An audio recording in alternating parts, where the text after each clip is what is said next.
Yo l'équipe, on se retrouve pour une nouvelle vidéo. Ça me fait trop plaisir, j'ai l'impression que ça fait super longtemps que j'ai pas fait de live commentaire comme ça sur une course. Alors que la dernière course, c'était il y a quoi, 3-4 vidéos avec le Tour de Moselle, mais ça remonte un petit peu quand même, ça remonte. Là on est sur une course en mai, Durtorcha, 118 km 2500 D+, mais avant de commencer, je vous laisse avec l'introduction.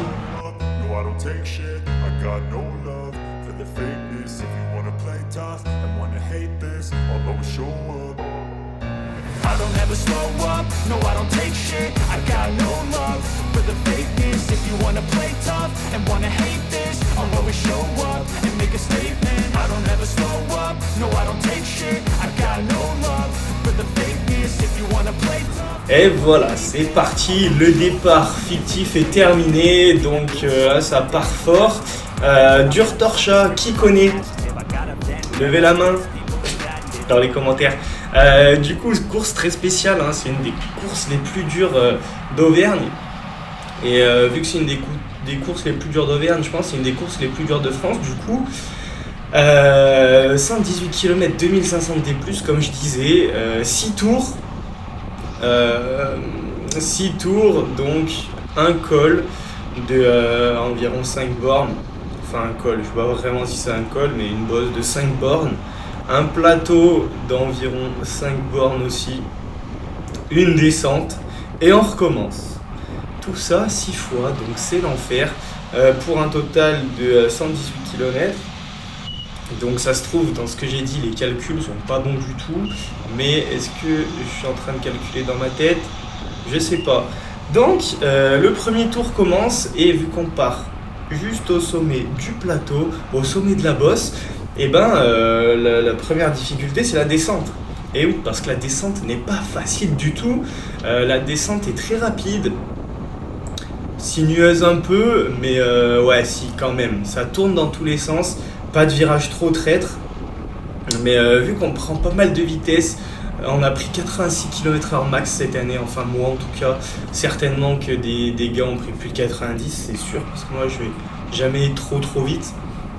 Et du coup, forcément des cassures dans cette descente parce que tout le monde fait la course d'entrée. Il y a un peloton assez conséquent, bien 100, on était au moins 100. Et du coup, ça essaye de faire le tri direct. Et on voit qu'un groupe s'est détaché déjà devant. Moi, je suis pas à l'avant, mais pour l'instant, rien n'est trop grave. Je suis quand même je suis à 5-10 secondes de la tête de course. Donc faut faire gaffe, faut réagir tout de suite. Et là voilà, on est rentré dans le pied de la bosse direct. Et du coup ça va quand même direct monter très fort. Regardez, là les 2 premiers kilomètres, on est monté à 400 watts de moyenne, en tout cas pour moi. Sur 5 minutes 17, 400 watts moyen, 575 BPM au cardio. Donc là directement tu sais que t'es à fond direct. Donc première bosse 5,6 km comme je disais, même un peu plus. Première bosse, donc voilà, je vous ai mis les stats, des petites stats Strava. 379 watts pour commencer. Ça fait mal, hein, sur 5,6 km. Plus de 10 minutes d'effort pour commencer à pas loin de 400 watts. Donc on voit qu'il y a déjà un peu de sursis par-ci par-là. Moi je suis clairement à fond, je me suis mis à l'avant parce que je sais que tous les ans ça monte très vite d'entrée, qu'il faut pas se faire piéger. Une fois que tu as le coup de retard, c'est fichu, tu peux jamais rentrer. Donc je me positionne à l'avant dans la bosse. Là on est à 1 km de l'arrivée, donc le calvaire du premier tour est bientôt terminé. Mais ça va être très compliqué de récupérer. Moi cette course je la connais par cœur parce que je la fais depuis que je suis petit. C'est à Clermont-Ferrand, donc c'est à peu près 1h30 de chez moi. Donc je l'ai déjà gagné cette course quand j'étais junior, ça devait être une 3e KT, une 3J à l'époque ça s'appelait. Donc voilà, fin du premier tour, on arrive sur le plateau, enfin un plateau qui n'est pas du tout plat, il n'y a quasi pas de plat, c'est à chaque fois faux plat montant, faux plat descendant, c'est très usant et du coup c'est très propice à sortir. Et du coup ce circuit c'est toujours le même, mais le départ, l'arrivée et le sens, ça peut varier. Donc Donc cette année-là, c'était exactement comme je l'avais gagné quand j'étais junior. Mais bon, ça remonte, hein, ça remonte. J'étais à Rouen en plus quand je l'avais gagné. Et d'ailleurs, cette édition, c'est aussi un gars de Rouen qui a gagné. Trop drôle. Du coup, sur cette partie du circuit, il y a un petit groupe qui s'est formé devant. Je crois qu'il n'y avait qu'un seul groupe là qui s'était formé. Ils sont juste là, à moins de 5 secondes de nous. Et je m'étais dit que j'allais lisser mon effort pour pas aller trop loin. Là, Margarita qui a failli se jeter dans un mur. Mais du coup, on les garde en visu, on perd pas de temps, on se jette dans la descente. Moi, j'étais assez confiant à cette période de l'année parce qu'on était fin mai et je suis tombé en juillet. Donc, jusqu'à juillet, j'étais assez confiant dans les descentes, sans prendre de risques. Donc voilà, je descendais assez bien, mais ça me manque cette époque. J'espère que ça va revenir l'année prochaine. Donc comme je disais, voilà, on garde l'échappée à portée de fusil, l'échappée qui venait de sortir juste à la fin de cette partie de transition entre la bosse et la descente. On est rentré sur eux. Axel qui a décidé de se foutre sur le cadre pour être plus efficace, mais on était rentré. C'était trop tard. Donc comme je disais, ça tourne de partout cette descente. Je crois qu'il y a eu des chutes. Il y a eu des chutes, mais plus dans les groupes derrière, pas à l'avant de la course. Je crois qu'à l'avant de la course, il n'y a jamais eu de chute. Mais tous les ans, voilà, il me semble qu'il y a des chutes à peu près tous les ans, plus ou moins graves. Là, cette année, j'ai aucune idée des séquelles. Bref, faut faire attention. Moi, je prends toujours ma petite distance de sécurité.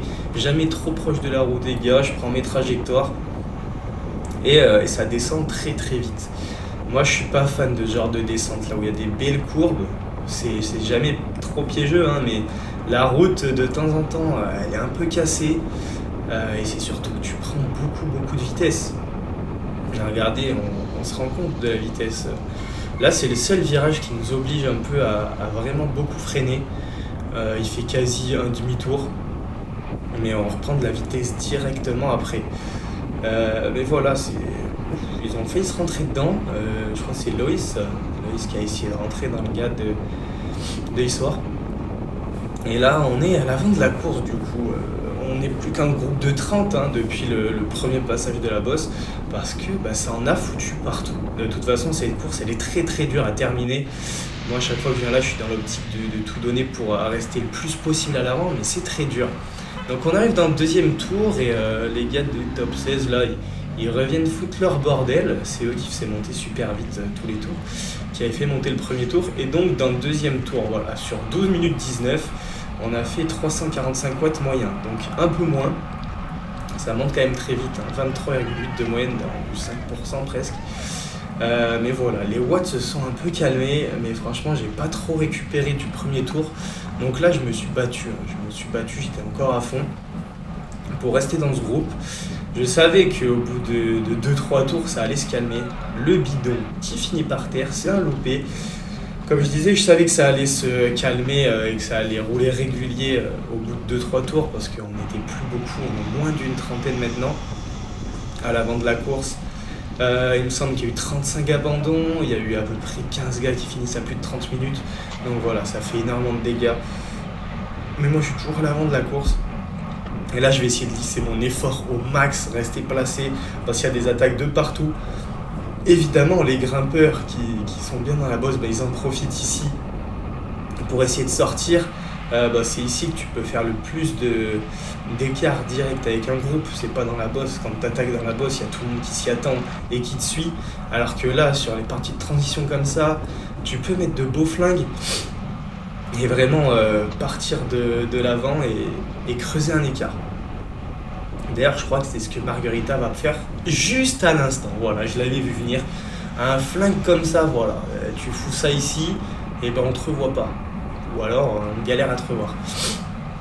Du coup, on a fait la descente, j'ai pas filmé, et on arrive dans la troisième bosse. Et du coup, là, il y a ma voiture. On voit qu'il y a ma voiture. C'était Seb qui était là et qui me disait qu'il y avait Adri dans un groupe juste derrière moi. Adri, très très bon grimpeur, mais à votre avis, il était où au premier tour, à la fin de la descente? Il était lâché.